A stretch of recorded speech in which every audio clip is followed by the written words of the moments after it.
Então, turma, bom dia. Na aula passada, nós falamos um pouco sobre rinite, falamos um pouco sobre sinusite e falamos sobre a condição que é chamada rinocinusite, né? E hoje a gente vai falar um pouco de outras condições associadas ao sistema respiratório, que no caso vai ser resfriado comum, gripe, epistaxe e outros, tá? Então, quando nós falamos geralmente de resfriado e falamos de gripe, existe uma diferença associada a ele. A primeira coisa que nós vamos comentar sobre resfriado comum e gripe é que geralmente a gripe ela tem uma associação de sinais e sintomas um pouco mais grave, um pouco mais tênue do que o resfriado comum. O resfriado comum, de modo geral, ele é um pouco mais simples, tá? E isso está associado principalmente aos micro-organismos associados à infecção. De modo geral, quando nós falamos resfriado comum, quais são os agentes etiológicos que estão associados a esse resfriado? Geralmente são vírus e são os rinovírus, coronavírus, vírus sincial respiratório, parainfluenza, adenovírus. E os outros são mais raros a desenvolver resfriado comum. E o que acontece quando o indivíduo ele tem resfriado? Geralmente o microorganismo ele favorece com que tenha um processo inflamatório da mucosa nasal. Então, se nós falamos que tem um processo inflamatório da mucosa nasal, nós estamos aí falando também da associação aí de uma inflamação desse sistema respiratório que está totalmente relacionado àquelas condições como, por exemplo, coriza, vermelhidão, espirro, que está associada a esse processo de inflamação. Além disso, pode ocorrer obstrução dos ósseos, dos seios paranasais e tubária, que isso está relacionado basicamente à característica aí da inflamação, né? Pode levar a esse processo inflamatório. O indivíduo ele pode ter dificuldade em respirar, permitindo, às vezes, a instalação de infecção bacteriana secundária, que é a sinusite ou otite média aguda. Então, só para a gente compreender rapidamente o que seria esse processo de resfriado comum. Se nós observarmos essa questão do resfriado, ele está associado a uma infecção por vírus, e os mais frequentes são esse aí que está demonstrado no slide. É um processo inflamatório, pode ocorrer obstrução dos ósseos, o que isso pode levar, às vezes, à instalação de infecção bacteriana, tá? E essa infecção bacteriana, ela pode ser tanto na região dos seios paranasais, que aí o indivíduo, além de ter o resfriado comum, ele pode ter a sinusite, como também ele pode ter uma infecção bacteriana na região do canal auricular. E aí o indivíduo ele tem uma otite média aguda. E aí vai ser necessário tratar essa infecção secundária com antibiótico. Lembrando que não significa que um indivíduo que tenha um resfriado comum, ele venha desenvolver uma infecção bacteriana. Isso vai depender muito da situação do indivíduo, do estado imunológico e outras características. De modo geral, como é que acontece o processo de transmissão, né? Lembra que esse resfriado comum, ele é sim uma presença de vírus, de modo geral. E como é que acontece esse processo de transmissão? Através, né, de gotículas de saliva ou pelo contato direto, inicialmente com a mucosa nasal anterior, e a replicação viral mais intensa ocorre ao nível da rinofaringe. Então, o que seria isso? A transmissão, tanto da gripe quanto do resfriado comum, está associado basicamente à transmissão por gotícula. Quando a gente fala gotícula, está associada à gotícula de saliva, que pode ser tanto pela região. Professor, Oi, o senhor tá dando oi, slide, tá? não entendi. O senhor tá botando slides? Estou. Você não está conseguindo visualizar, não? Não. Você está do celular ou do computador? Celular. Celular. Tenta sair, Amaral. Sai e entra novamente, porque eu tô retroprojetando aqui, Tá bom. tá bom? Tentar E sair. aí, tá. Vamos aguardar você entrar aí.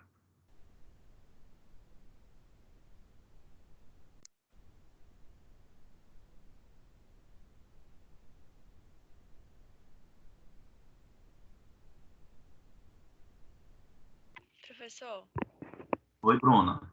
a vacina da gripe, ela serve para resfriado também, então? Não, Bruna, por quê? Porque a vacina da gripe, ela é elaborada, ela é produzida pensando no vírus influenza.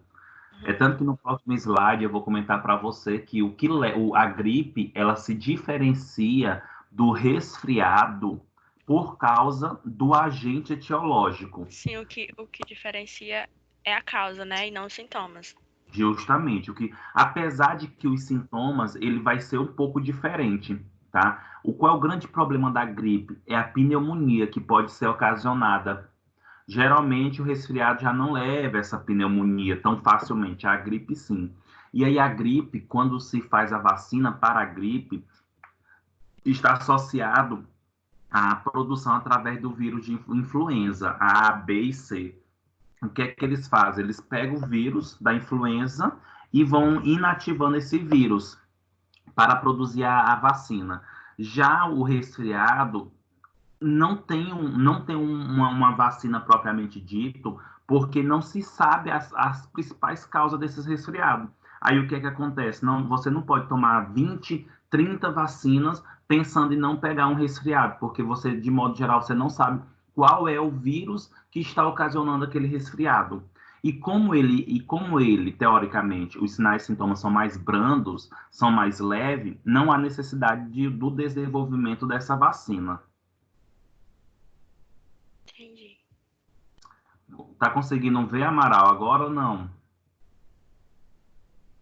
Os slides? Sim, agora eu tô conseguindo ver. Tá. Então, assim, de modo geral, o que que acontece quando nós pensamos aí nessa transmissão por gotícula, né? É o grande tópico do processo que nós estamos vivendo hoje em relação ao coronavírus, né? Que é o uso, por exemplo, de máscaras. Porque quando se fala nesse processo de transmissão, os vírus que são responsáveis tanto no resfriado comum quanto na gripe, eles estão nas partículas que são produzidos pelo sistema respiratório, né? Pela saliva, pelo espirro, pela tosse. Então, quando nós estamos contaminados, ou nos contaminamos e apresentamos um resfriado ou uma gripe, isso significa que está associado a um processo de transmissão que foi por gotículas. Por isso que é muito comum uma pessoa estar gripada e essa pessoa acabar contaminando várias. É tanto que, observam só, muitas vezes, quando nós estamos gripados, nós acabamos fazendo uma relação, ou gripado ou resfriado, nós acabamos fazendo uma relação. Você começa a sentir os sinais, sintoma do resfriado ou da gripe, e logo você puxa na sua mente aonde você entrou em contato com alguém que poderia estar com gripado ou resfriado. E aí você lembra, foi no ônibus, eu vi uma pessoa tossindo, espirrando. Foi dentro da sala, a colega estava espirrando, tossindo. Então, assim, é muito fácil esse processo de transmissão.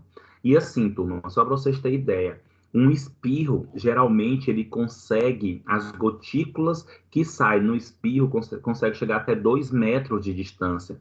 Então, o processo de transmissão é muito fácil. E o vírus ele acaba ficando muito nas células associadas à região da rinofaringe, né? Região nasal, e isso facilita também o processo de transmissão. Quando nós pensamos aí no resfriado, os sintomas iniciam-se de 1 a 3 dias após o contato e pode durar de 5 a 7 dias. E geralmente o indivíduo ele sente o quê? Obstrução nasal, né? Aí vai ter que utilizar descongestionantes nasais. O indivíduo ele tem rinorreia hialina. O que seria essa rinorreia? Seria a produção aí de secreção, que nós chamamos aí de coriza, e seria uma secreção transparente.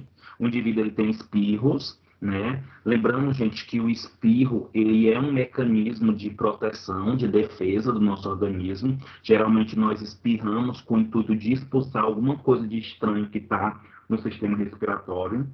O indivíduo ele tem tosse seca, e aí por muitas vezes acaba utilizando corticoide, né, para diminuir essa tosse. E o indivíduo ele tem dor de garganta, né? Dor de garganta. Essa dor de garganta está associado à multiplicação do vírus na região da faringe, está associado ao processo inflamatório e está associado à tosse seca, né? Como o indivíduo acaba tossindo muito, isso favorece com que ele venha ter um processo inflamatório e venha ter a tosse. Aí geralmente utiliza analgésico, utiliza corticoide para minimizar. E observa só, um dos pontos importantes aí quando se fala no resfriado comum, ele dura no máximo aí em torno de 7 dias. Então, teoricamente, é bem mais rápido do que a gripe, que geralmente dura 2 semanas. E a febre, quando o indivíduo tem resfriado, oi. Esse resfriado, os vírus que causam, pode-se dizer que eles são menos agressivos do que o influenza? Sim. Nessa classificação, Clips, eles são menos agressivos. Contudo, nós temos aí cada vez mais o surgimento, né, de vírus que podem estar associados a outras características. Por exemplo, se você observar o resfriado comum, dentro do resfriado comum se encontra o coronavírus, né? Só que esse novo coronavírus, esse Covid-19, possivelmente ele não vai se enquadrar no resfriado comum. Ele vai se enquadrar em outro processo. Talvez não em gripe, porque está associado ao vírus influenza, mas ele não vai poder ser considerado como um resfriado comum, pela gravidade que leva. Não sei se vocês sabem, mas quando nós falamos em coronavírus, esse que está aí, que é o motivo que nos está nos deixando em quarentena, ele é tanto que o nome dele é novo coronavírus. Porque os outros que já existentes, já foram estudados, eles têm uma diminuição aí, ele tem a capacidade de não ser tão agressivo quanto esse Covid-19. Por isso que talvez ele não se enquadre nesse resfriado comum.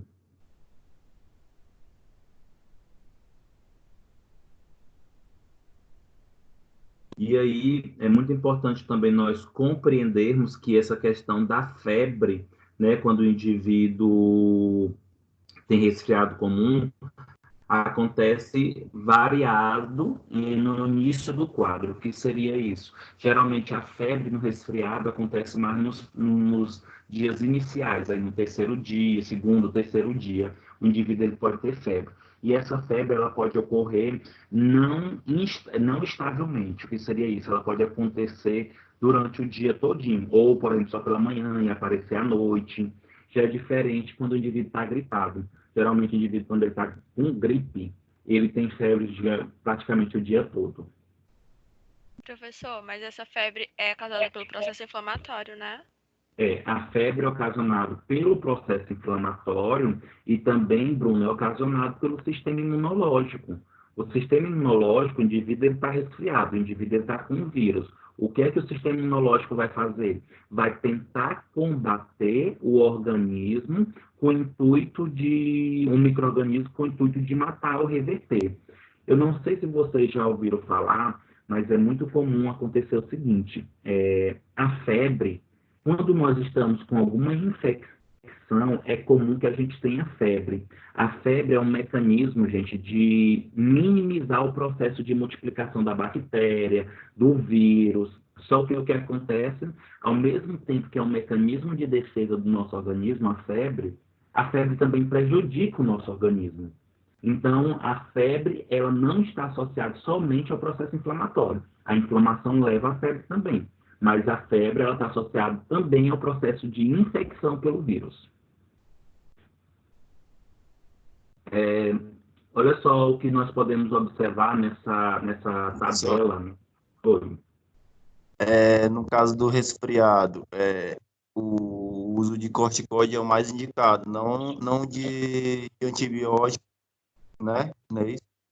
Isso, até porque, Cleiton, o que é que acontece? Não adianta utilizar antibiótico em resfriado, sendo que nós estamos falando de vírus, né? O antibiótico, a função dele, teoricamente, é para fazer o quê? Agir sobre bactéria. Agora, tem uma exceção. No slide anterior, eu disse o seguinte: se por acaso o indivíduo ele tiver um resfriado e esse resfriado ele pendurar para uma sinusite, aí a gente vai ter que utilizar antibiótico. Ah, professor, mas eu não consigo entender quando é que vai ter sinusite, quando é resfriado, quando é que eu vou utilizar antibiótico. Aí eu vou ter que fazer uma avaliação do quadro clínico do paciente. Não tem como eu dizer aqui para vocês que o indivíduo que tem resfriado, ele vai ter que usar antibiótico. Ele só usa antibiótico se por acaso ele tiver com infecção, que pode ser uma doença secundária do indivíduo que tem resfriado, mas não é tão comum. Professor, em relação à febre, a pessoa quando está com o início da febre, ela já pode de imediato tomar o antitérmico, é melhor deixar? Como é que funciona? Porque eu já ouvi falar alguns médicos que dizem que tem que deixar o início, quando está no início da febre, não é necessário tomar o antitérmico. E Betânia, na verdade, essa questão da febre, a gente tem que associar à temperatura. O que que acontece? Não tem como, por exemplo, eu me contaminei com um vírus, eu estou iniciando um processo de resfriado e eu estou com uma febre de 40 graus.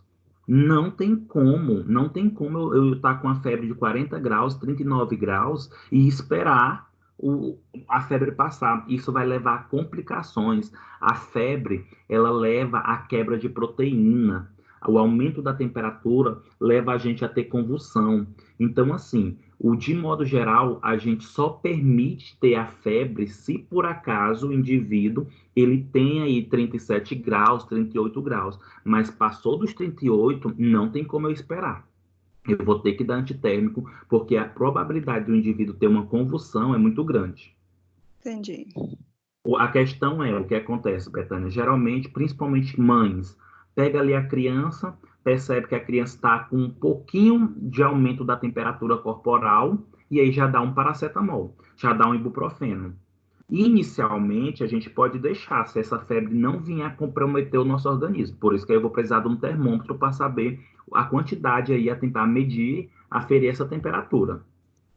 Professor, mas digamos assim que o protocolo para alguém que está resfriado e tá com febre, coriza, é tomar corticoides ou tomar tipo Benegripe, esse tipo de coisa, que é o que geralmente a gente toma, né?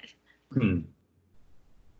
Justamente, mas, Bruna, geralmente essa questão do protocolo está associado à característica do indivíduo. Por exemplo, é muito comum, quando eu fico resfriado, não utilizar medicamento nenhum.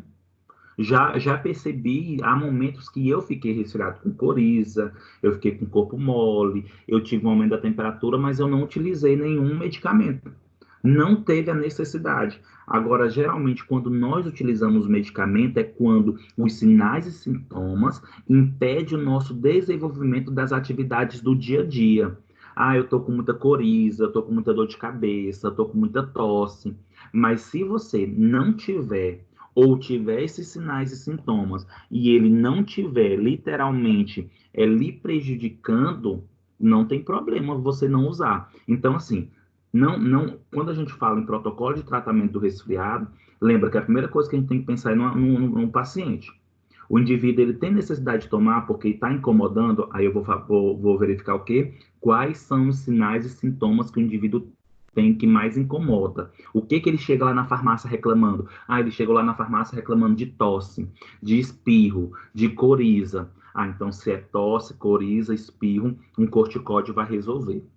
Ah, mas o indivíduo ele chega ali com com febre, aí já o corticóide por si só já não é tão bom antitérmico, então já tenho que ir para um antitérmico. O indivíduo está chegando ali, além de tudo isso que eu comentei para vocês, ele está sentindo, ele tá tendo uma secreção mais amarelada, uma secreção mais purulenta, está sentindo dor de cabeça, cefaleia, está tendo dores na região da face, na frente da face, então tudo indica que é uma sinusite. Aí já tenho que ir para antibiótico. Então essa questão do protocolo está muito associada ao que o indivíduo vai sentir, tá? Agora, uma coisa também que eu comento para vocês é o resfriado. Geralmente a gente pode ficar sem usar medicamento.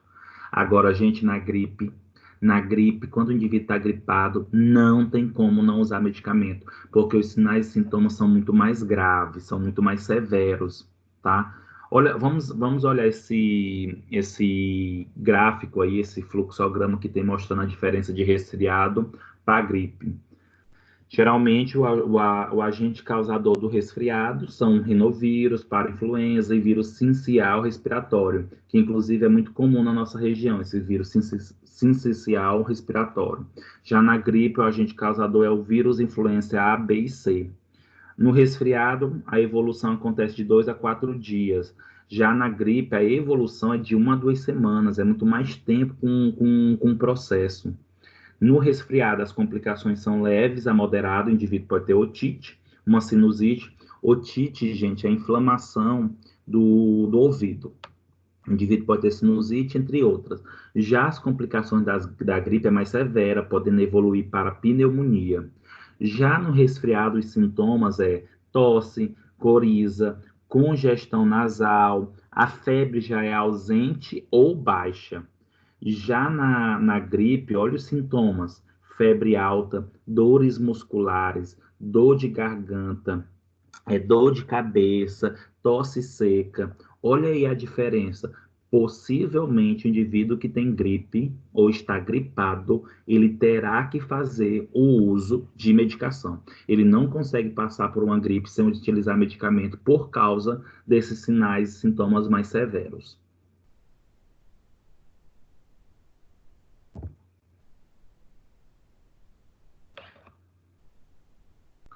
E aí, de modo geral, o resfriado comum, se ocorrer de forma prolongada, né, por mais de 3 dias, ou aparecer após esse período inicial, reaparecer, no caso, após esse período inicial, deve-se pensar em infecção bacteriana associada, né? Aí o indivíduo consequentemente, tem que fazer anamnese no paciente.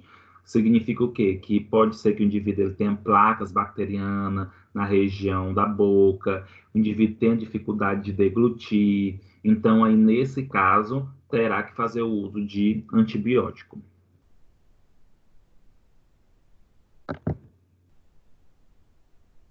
E aí, agora nós vamos para a gripe. A gripe, ela é causada pelo vírus da influenza, né? Que é muito comum, está associado também ao período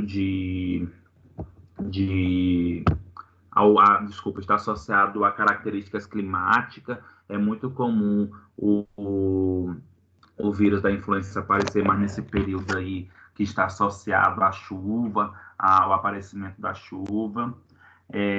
Nós temos vacina para a gripe, vacinas que utiliza o vírus influenza inativado.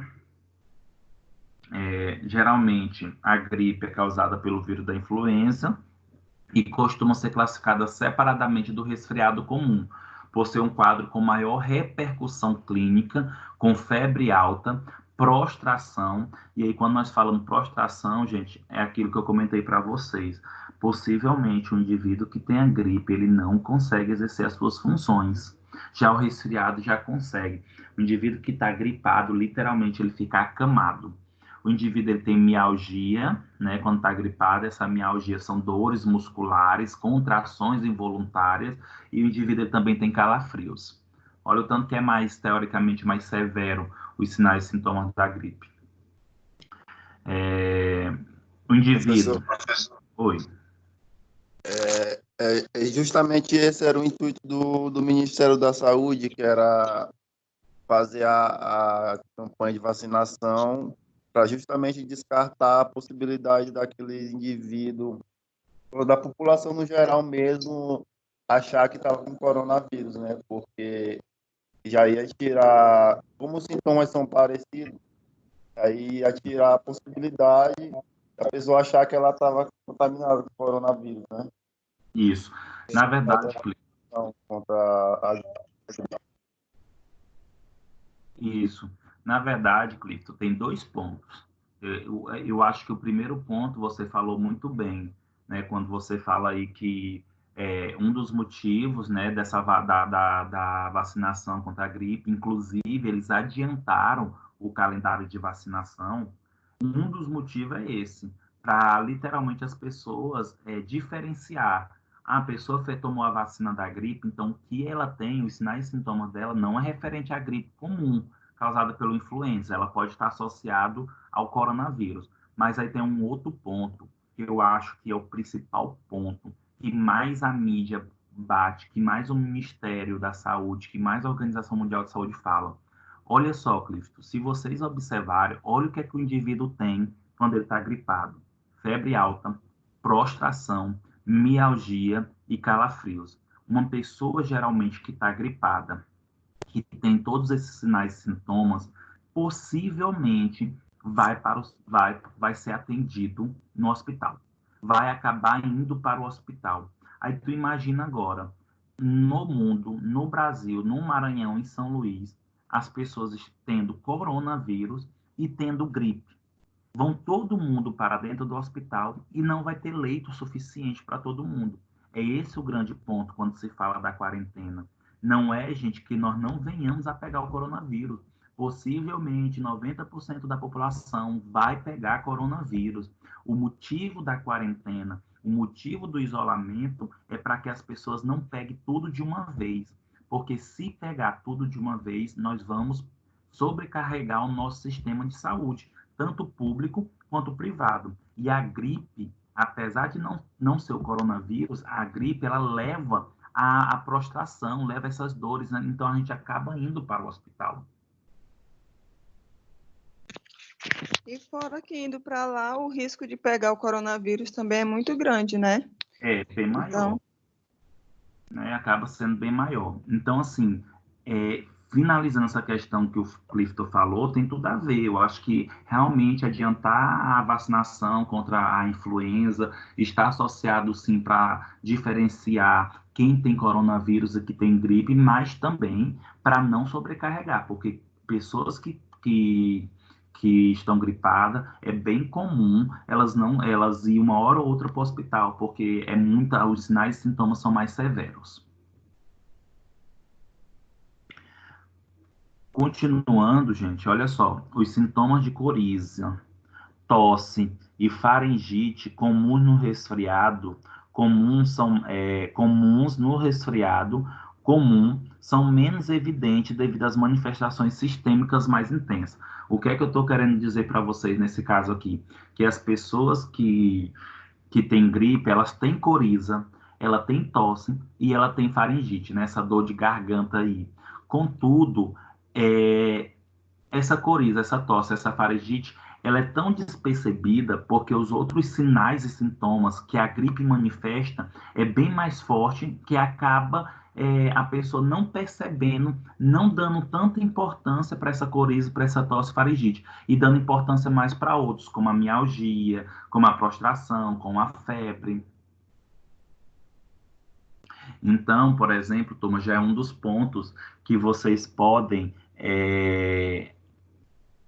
levar isso para a vida de vocês, enquanto futuros farmacêuticos, em como vocês devem avaliar o paciente para saber se ele está gripado, se ele está resfriado. Como assim? Pensar nos sinais e sintomas. Pergunta para ele, aliás, pergunta para ele, o que que você tem? O que que você sente? E aí ele vai dizer, eu tô com febre alta, eu tô mal, eu tô com calafrio, eu tô com prostração e etc. Então você está com isso. Aí você vai e pergunta, você tá com coriza? Ele, tô. Tá com tosse? Tô. Tá doendo a garganta? Tô. Mas isso lhe incomoda tanto? Não me incomoda tanto. O que me incomoda mais é as dores musculares, é a febre. Então, olha só, você pode verificar que ele acabou, como posso dizer, ele acabou dando mais importância para outros sinais e sintomas do que aqueles que, teoricamente, não está tão presente ou não é tão visível. Então, você já pode descartar. Ele não tem resfriado, ele tem gripe, porque ele fala mais desses sinais do que esses outros.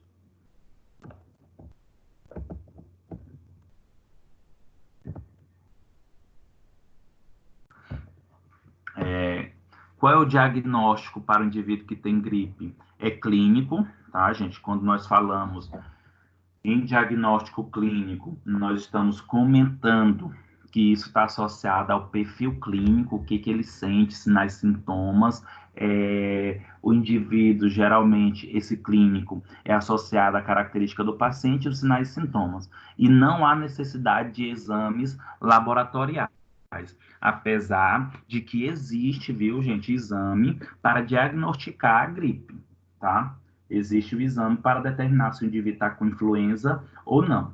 Contudo, ele é um pouco demorado, somente pelos sinais e sintomas, possivelmente dá para fazer o tratamento, tá?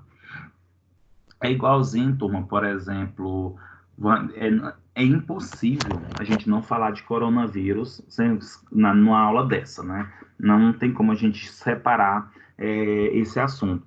Mas se vocês observarem, o que acontece hoje em relação ao diagnóstico do coronavírus? Gente, o diagnóstico do coronavírus é só por um motivo. O diagnóstico do coronavírus é só por um motivo. É só para as pessoas saberem se estão contaminadas ou não. E se tiver contaminada, é para elas ficarem em isolamento. Esse é a grande importância para saber o diagnóstico. É porque se eu sou positivo, eu tenho que ficar em isolamento para diminuir o processo de transmissão. Mas, de modo geral, não tinha necessidade, se ele não fosse tão grave, se ele não levasse a uma convalescência tão rápida do organismo. Era só o indivíduo estar com resfriado, aliás, o indivíduo estar gripado, o indivíduo estar com sinais e sintomas do coronavírus, basta ele ficar em casa, em isolamento. Mas é importante o diagnóstico, porque a pessoa, quando está diagnosticada, ela fica mais ciente, ela fica mais responsável do risco que é para levar a transmissão. Olha só, a identificação de vírus é desnecessária, sendo de importância epidêmica em algumas situações, né? O que acontece quando se fala na identificação de vírus que é desnecessária? É aquilo que eu falei para vocês, o diagnóstico é clínico, não precisa saber qual vírus, a não ser que há uma importância epidemiológica, como, por exemplo, o coronavírus. Hoje, o diagnóstico, hoje a identificação do vírus é importante para a gente ver uma situação epidemiológica, como é que estão os casos, como é que estão as evoluções, como é que está o processo de transmissão, mas, de modo geral, não tinha necessidade. Até porque, gente, não existe, entre aspas, um medicamento antiviral para tratar gripe, para tratar resfriado. O que se trata no resfriado e na gripe são os sinais e sintomas, e não o vírus em si. É igualmente hoje o do coronavírus, né? Não existe um medicamento para tratar o coronavírus. Existem alguns estudos aí que estão associando a hidroxicloroquina, cloroquina mais azitromicina. Agora tem um outro aí que tá uma loucura, que é o uso da ivermectina. Inclusive, gente, só porque saiu esse artigo que falava sobre a ivermectina, simplesmente as farmácias já estão ficando sem ivermectina. Eu tenho uma aluna que ela é representante comercial e ela mandou mensagem para mim ontem, dizendo que recebeu um monte de pedido de ivermectina pelas farmácias. Olha só porque saiu um estudo que não é nem, como posso dizer para vocês, fidedigno literalmente, porque o estudo foi realizado in vitro, o povo já vão começar a comprar ivermectina para tomar, porque acha que vai resolver. Não vai. Primeiro que a gente tem que saber uma coisa, não existe nenhum medicamento preventivo para coronavírus. Então não adianta eu tomar ivermectina achando que eu não vou pegar. Eu vi no jornal eles falando também dos imunossupressores. Isso. Pacientes, mas na verdade aí já os imunossupressores, na verdade não, acho que não é nenhum imunossupressores, são imunoscomponentes, imunomoduladores. porque o imunomodulador ele vai aumentar a potência do sistema imunológico, né, para combater o vírus. E todos esses estudos, eles são importantes, eles são adequados, mas a gente tem que tomar muito cuidado, porque a gente está falando de medicamentos que têm efeitos adversos, mas que não têm estudos cientificamente comprovados adequadamente. São estudos preliminares só. O diagnóstico diferencial da gripe. Doença, né?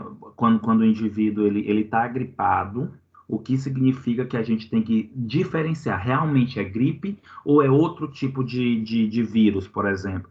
Nós temos que diferenciar se um dia o indivíduo está com gripe ou se está com sarampo, ou mononucleose infecciosa, ou com alguma doença bacteriana, como a faringite estreptocócica, tá? Por que a gente tem que diferenciar quando o indivíduo está gripado dessas outras doenças? Porque os sinais e sintomas são muito parecidos, né?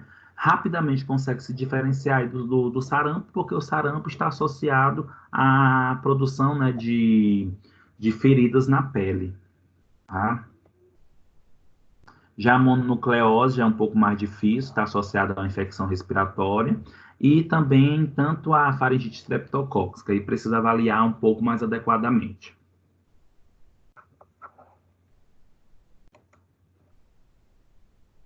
Qual é o tratamento da gripe, né? O que se utiliza aí para quando o indivíduo ele tá gripado? É utilizado apenas medidas para alívio dos sintomas, aquilo que eu comentei para vocês. A gente não tem nenhum medicamento que é utilizado para matar o vírus, para impedir o processo de replicação viral ainda. A gente não tem isso. Mas o que acontece? A gente pode dar medicamentos que vão minimizar os sinais e sintomas, como, por exemplo, aí, os antitérmicos e analgésicos, né? Um exemplo aí de antitérmico bastante utilizado são o ibuprofeno e o paracetamol. Gente, lembrando que na gripe ou no resfriado não se pode utilizar ácido acetil salicílico, tá? Não se utiliza AS, não se utiliza melhoral infantil quando o indivíduo ele tem esses sinais de gripe, né, de resfriado, porque esses sinais de gripe e resfriado, eles acabam se confundindo também com dengue. O indivíduo ele pode achar que está com gripe ou resfriado, mas ele acaba tendo dengue. E aí, quando o indivíduo tem dengue que utiliza o ácido acetilsalicílico, pode ser que o indivíduo esteja com dengue hemorrágica. E aí, o que acontece? O ácido acetilsalicílico, ele é um antiagregante plaquetário, então facilita o processo hemorrágico caso o indivíduo tenha dengue. Então, deve-se evitar. Outro motivo de não se utilizar ácido acetilsalicílico em processos de gripe ou resfriado é porque o indivíduo, principalmente em criança, o indivíduo quando se utiliza o AS e está com alguma doença viral, pode desenvolver uma síndrome de Rey. Essa síndrome de Rey está associado a um problema no fígado. Está associada a um problema no fígado, tá? E pode levar a confusão mental, inchaço no cérebro, e o grande problema está associado principalmente ao dano no fígado, tá? E é muito comum a criança, principalmente, ter essa síndrome de Rey quando se utiliza o ácido acetilsalicílico e esse vírus associado aos vírus da varicela ou gripe, tá? Então, muito cuidado, evitar o uso da aspirina. Os analgésicos geralmente utilizados são aí a dipirona, né, ibuprofeno. Além disso, pode utilizar a lavagem nasal frequente, até porque geralmente o indivíduo, quando tem a gripe, ele fica com um pouco a mucosa ressecada, né, e faz a lavagem para levar a hidratação. O indivíduo ele tem que ter uma ingestão abundante de líquidos, tá? Essa ingestão abundante de líquido está associada principalmente por causa da desidratação, que o indivíduo ele tem a febre é muito alta, então ele acaba perdendo muito líquido, tá? Professor, deixa eu te fazer Oi. uma pergunta. Sim, fica É à vontade. porque na minha cidade, quando as pessoas geralmente estão gripadas, resfriadas, elas vão na farmácia e além de comprar medicamentos para melhorar os sintomas, elas começam a tomar vitamina C, não antes, mas durante, entendeu? Sim. Aí, tipo, a minha percepção é que não vai adiantar muito, porque, na minha opinião, a vitamina C é preventiva. Isso. Na verdade, quando nós falamos em relação à vitamina C associado à gripe, a resfriado, nós já vimos várias vezes, tem muito estudo que mostra que a vitamina C ela é uma substância, é uma vitamina que tem a capacidade de aumentar o nosso sistema imunológico. Só que quando nós falamos em tomar vitamina C para aumentar o sistema imunológico, para deixar o sistema imunológico mais potente, a gente tem que tomar antes da doença, não é? Porque se já está doente, teoricamente não vai resolver mais. É tanto que se o indivíduo já tiver gripado ou resfriado, você tomando vitamina C não vai lhe fazer mal. Só que quem vai combater a gripe, os vírus referente à gripe ou resfriado, vai ser o próprio sistema imunológico. Não vai ser mais a vitamina C aumentando o sistema imunológico, entendeu? Então, assim, de modo geral, não teria tanta serventia, não. E ainda tem uma outra situação, Bruno, em relação à vitamina C. O que é que acontece? A vitamina C, ela só é absorvida no nosso organismo 800 miligramas por dia. E aí o que é que as pessoas fazem? Acaba comprando 2 gramas, né, de vitamina C, achando que como tem maior quantidade de grama de vitamina C, é melhor. E não é. Você está comprando um medicamento mais caro e que esse produto vai ser eliminado quase todo nas fezes, porque o nosso corpo só absorve 800 miligramas de vitamina C por dia.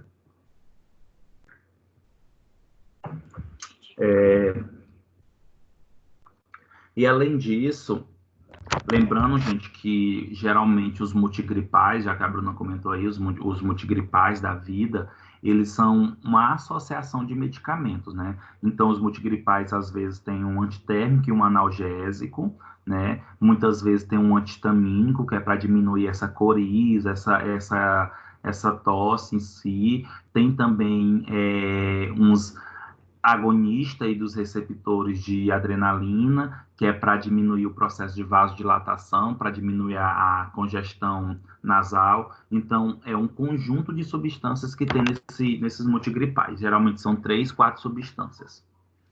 E alguns têm cafeína, né? Que a cafeína, ela ajuda aí no processo de diminuição da fadiga muscular.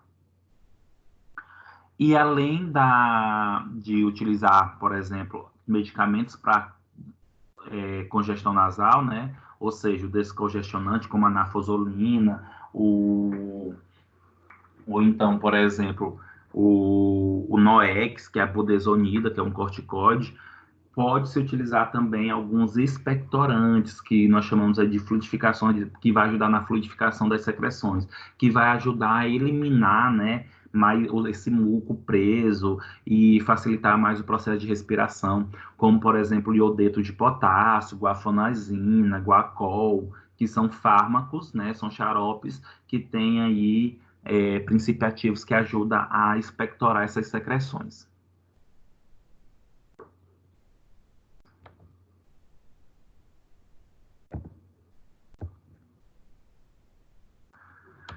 E, de modo geral,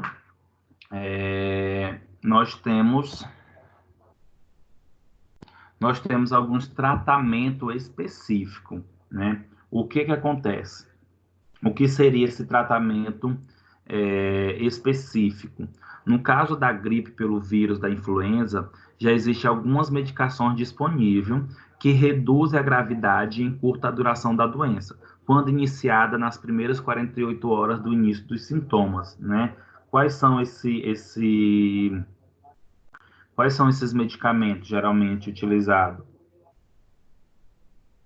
É a matadina ou rimatadina, né? Que são medicamentos, isso daí, tanto a matadina como a rimatadina, está mais associado, gente, como posso dizer para vocês, são medicamentos mais utilizados para a doença de Parkinson, tá? Contudo, são medicamentos que podem impedir aí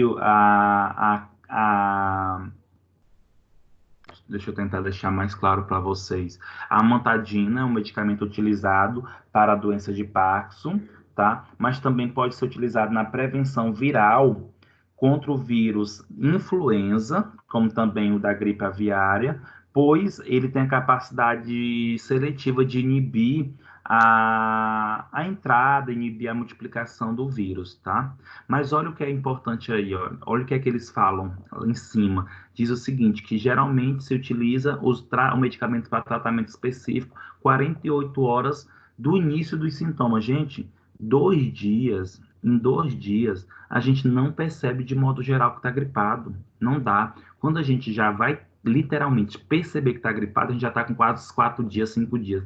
Então, é quase que desnecessário utilizar esse medicamento, a não ser que o indivíduo esteja numa situação mais grave, e aí é onde há necessidade de utilizar esses medicamentos. O oseltamivir e o zanamivir são medicamentos antivirais, tá? Também pode ser utilizado. Esses medicamentos, de modo geral, eles têm como função impedir o processo de multiplicação do vírus.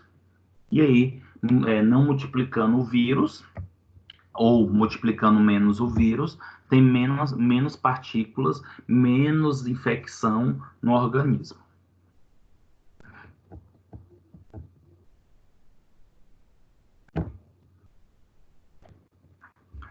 Gente, alguma pergunta?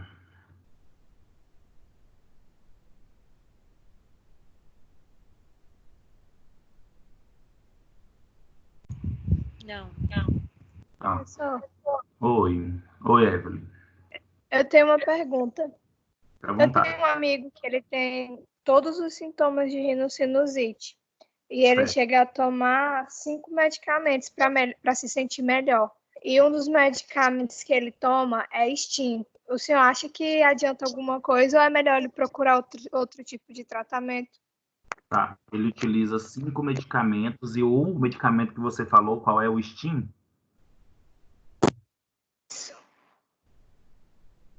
Qual foi o último medicamento, Evelyn? Falhou. Ele toma Stim. Tá, mas de modo geral, esse medicamento, de modo geral, ele é adequado, tá? Mas assim, por que ele tem que tomar constantemente? O que favorece para ele ter o tempo todo rinocinusite? Ele tem que tratar, lembra que eu comentei para vocês, não adianta tratar o sinal e sintoma. Ele tem que tratar a causa subjacente. O que seria isso? O que ele tem? O que favorece? É a poeira, é o pelo, é o ar-condicionado, é a mudança de clima. Então, ele tem que, de modo geral, tentar evitar o uso constantemente, até porque tem alguns medicamentos que é utilizado aí quando o indivíduo tem rinocinusite, como, por exemplo, esses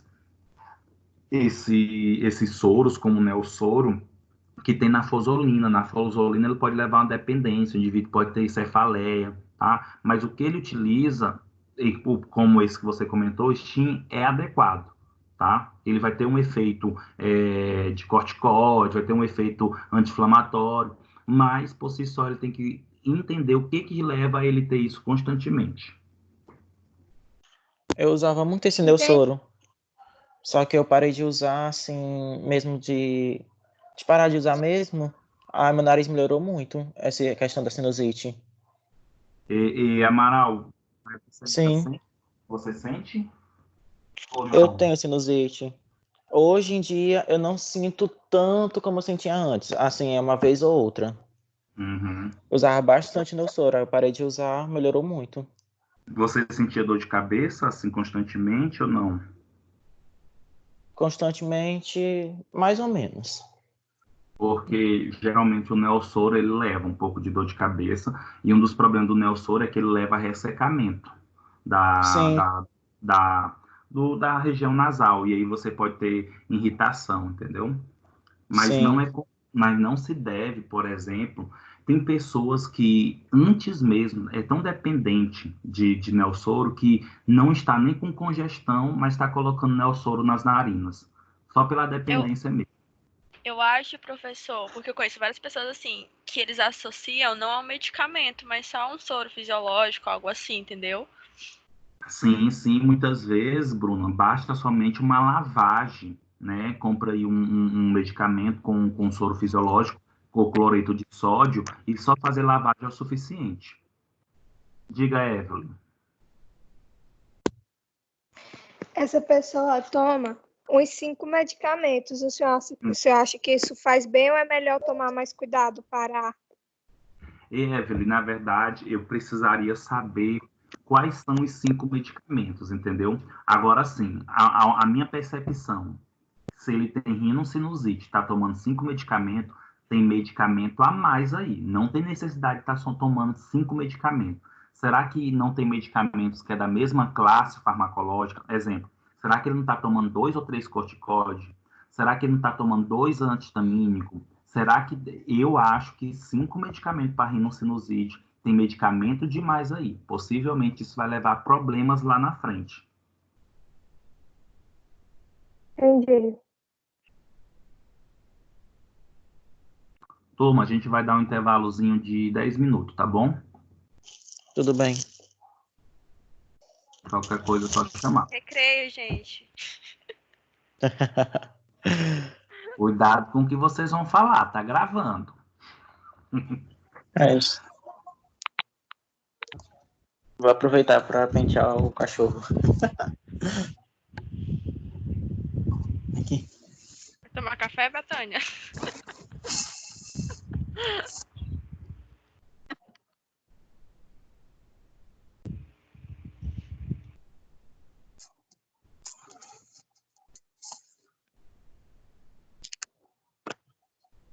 O Luke.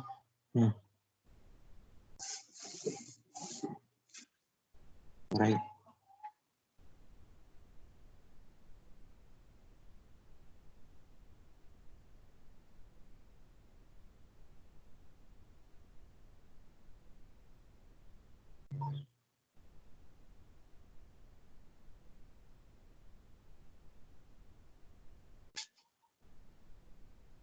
Peraí, amor.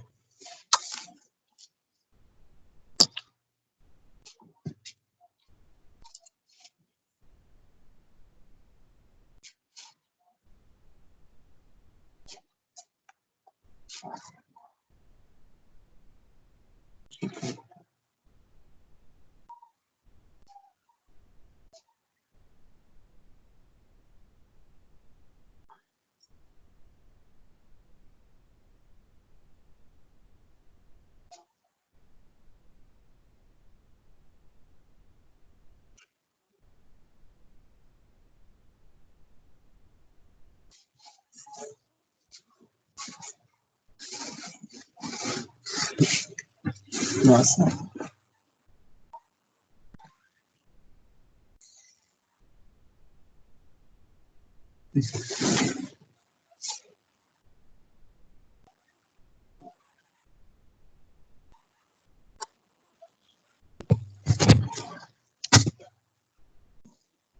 Luke.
Pronto.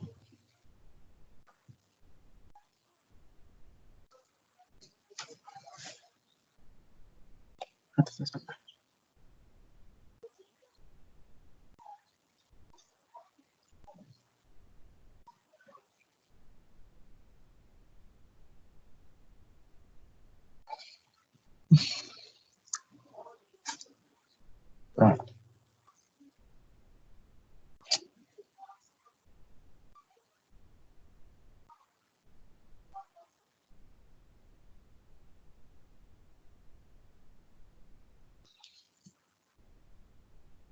Pronto, vai.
Gente, quem aqui é Pepe?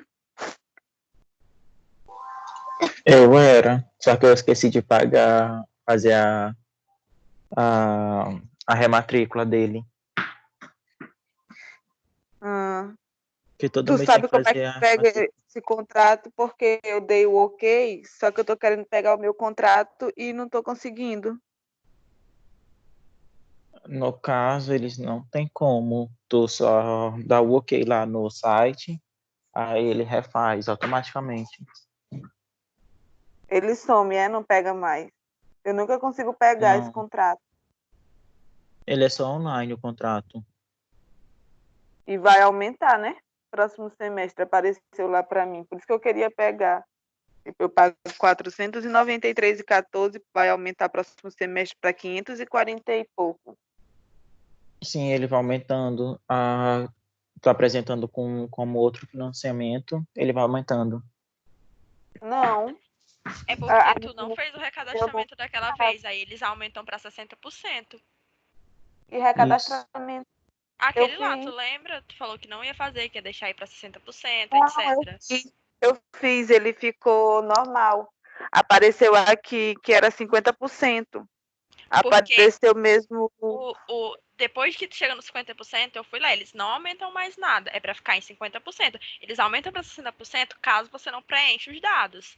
Que tem até o Ficou... dia 10 para enviar o negócio. Bota fazer aquele recadastramento normal lá, que você envia os documentos pelo link. É até o dia 10. Inclusive, eu tô tentando enviar os meus, mas não tá dando não tá dando certo o site, mas não é pra Não, mim, tá? aquele lá eu enviei. Aí apareceu apareceu mesmo coisa para me dar o ok, entendeu? Aí eu dei, como tipo, Tu tivesse já dado enviou tudo esses certo. documentos? Tu já enviou os documentos? Já, daquela vez enviei. Não, eu tô falando agora, entendeu? Enviei. Esses dias? Não, do Pepe, desde o Isso. comecinho enviei. Esse semestre tu já enviou, então? Já. Ah, tá. Aí apareceu lá que vai ter aumento no próximo período. Nesse não, no próximo. Menina, pois quando eu fui lá, eles me falaram que não, que isso Quanto? ia chegar só até Mas eu fui lá. 50%. Pois é, eu fui lá, a mulher também me disse que não ia ter aumento. Pois é, está errado isso aí, porque eu fui lá. Inclusive, no contrato diz isso, que só aumenta até 50%. Por isso que tem esse negócio todo semestre pra gente fazer, pra não ficar em 60%. Mas eu acho que é reajuste, né? Mulher, não sei não, porque nunca teve nenhum reajuste além desses. Tipo, a mensalidade das meninas aumenta quase R$ 50 todo semestre. O meu nunca aumentou. O meu sempre ficou igual estava no contrato. Eu comecei pagando 30, aí passou um tempo pagando 30%, aí depois aumentou uns R$ 100, aí ficou os 50%, que é os 500, quase R$ 500. Nunca aumentou. Eu fui lá, entreguei tudo, ela disse que estava tudo certo. Aí agora eu apertei, tipo, dei o ok lá. Só que eu li, aí apertei ok para me pegar o contrato, não consegui mais pegar. Aí diz que a partir do próximo período ele vai ter o reajuste. Ah, pois Tá nem tendo aula. Aí eu fui pegar agora para me deixar aqui no meu celular e sumiu, não tô mais achando. Pois tem que ver isso, porque desde o começo eles falaram que a gente ia pagar 50% do curso enquanto fizesse o curso e mais 50% depois que terminasse o curso, porque o PEP ele não é financiamento, ele é parcelamento, né? Aí tem que ver. Eu fui lá, a mulher, quando eu fiz, a mulher disse que não aumentava de jeito Pois nenhum. é, pra mim também é a mesma coisa. Quando aumentou, porque eu pensei que aumentava para 50% no quinto período e não no quarto. Aí eu fui lá e perguntei, mas vai aumentar de novo? Ela, não, o parcelamento só funciona até 50%. Depois vai vir, se tu não fizer enviar os documentos, aí vai ficar em 60%. Mas vai, tipo, migrar. Apareceu lá para me dar o ok, que tipo, os documentos já estavam tudo ok, e agora, desse agora, eu enviei também. Aí apareceu que os documentos já estavam, tipo, tudo ok. Aí apareceu o contrato para me dar, tipo, sim. Aí apareceu a mensalidade desse período, o valor que eu pagava normal. Aí apareceu, tipo, porque aparece, né, até o final do ano. Aí apareceu do período que vem com reajuste. Aí eu fiquei sem entender, como assim? Se ela disse que não aumenta, quando eu fui fazer, disse que não aumentava. Pois Eu é, a gente tem que lá ver. mudei porque não aumentava. Aí vai aumentar agora. Entendeu? Entendi, tem que ver lá quando chegar, porque se for deixar assim. O teu já apareceu aí pra dar Eu o ainda não, ok? eu ainda não consegui enviar os documentos. O site não tá com um problema enorme. Já até mandei mensagem pra lá e ainda não resolveram. Não, desde bem no comecinho que começou, bem no comecinho eu mandei tudinho. Aí fiquei acompanhando. Porque ele fica verde, né, para enviar. Aí aparece lá para tu apertar para enviar. Apertei tudinho, como eu sempre faço.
Gente, se alguém aparecer para alguém aí esse contrato PEP, printa ele todinho e manda no grupo, por favor. Tá bom.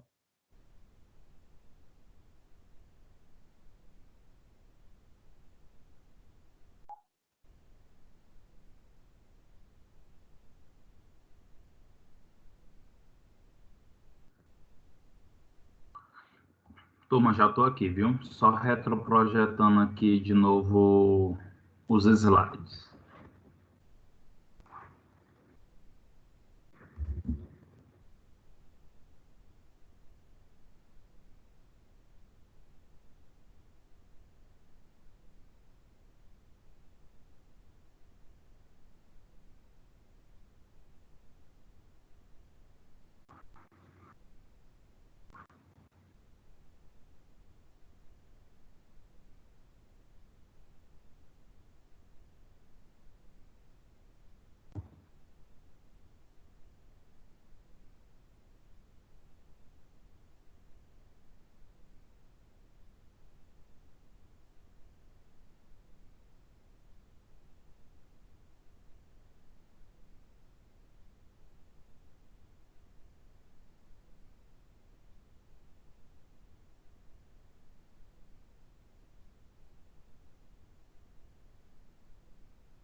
Alô?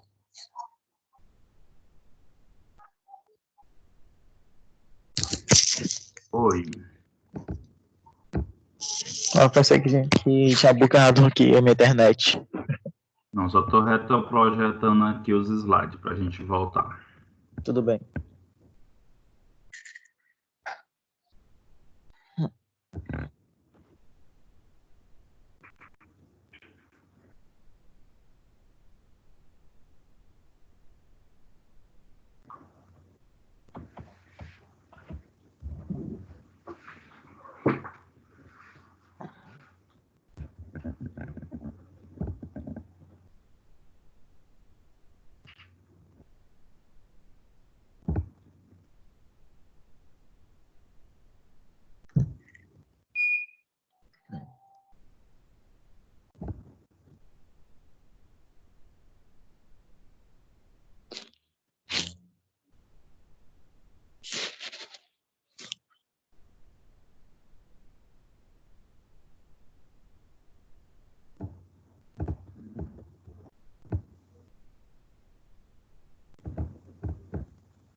Edane, tá me ouvindo?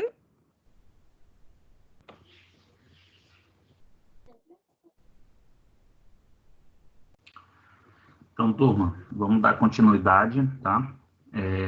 Um dos outros elementos, uma das outras condições em que o sistema respiratório ele passa por alguns processos está associado à epistaxe, tá? Quando a gente fala epistaxe, nós estamos falando de um sangramento proveniente da mucosa nasal, né?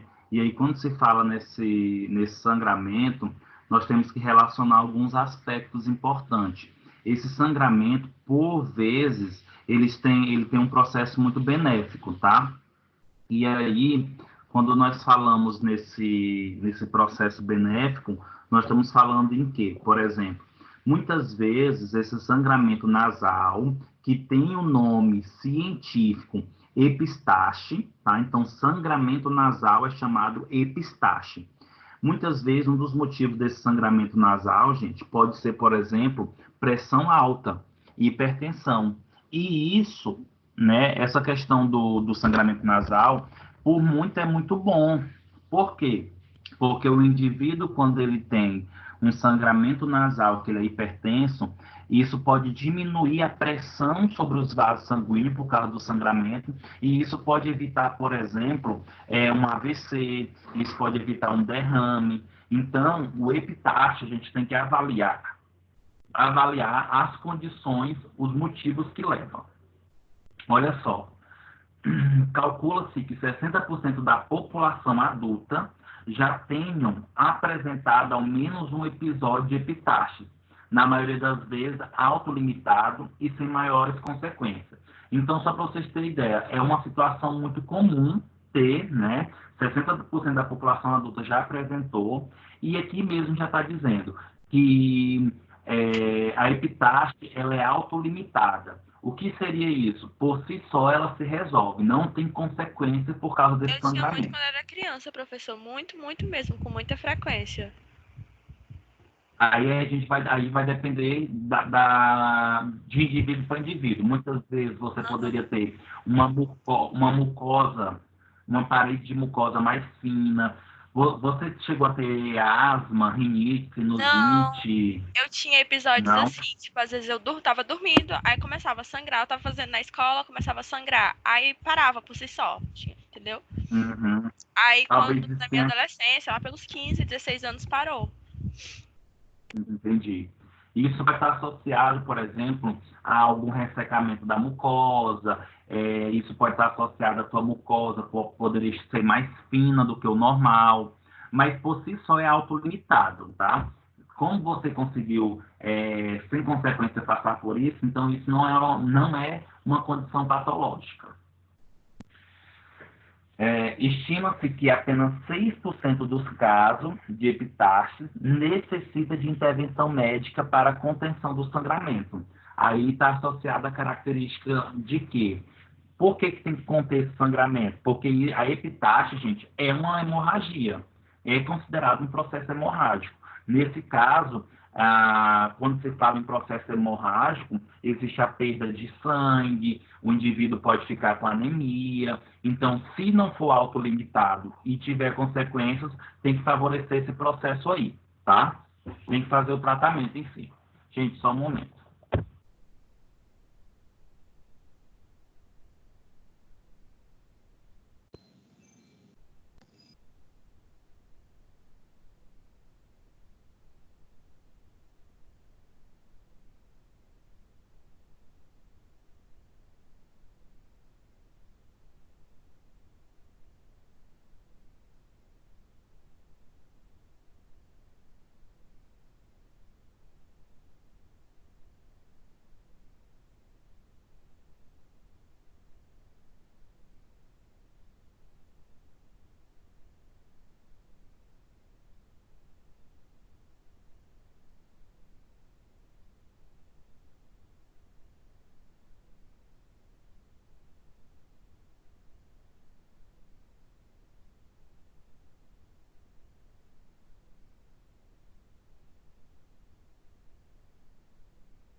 Turma, só para vocês conseguirem compreender mais adequadamente o que seria epitáxis, só para vocês observarem na imagem à direita.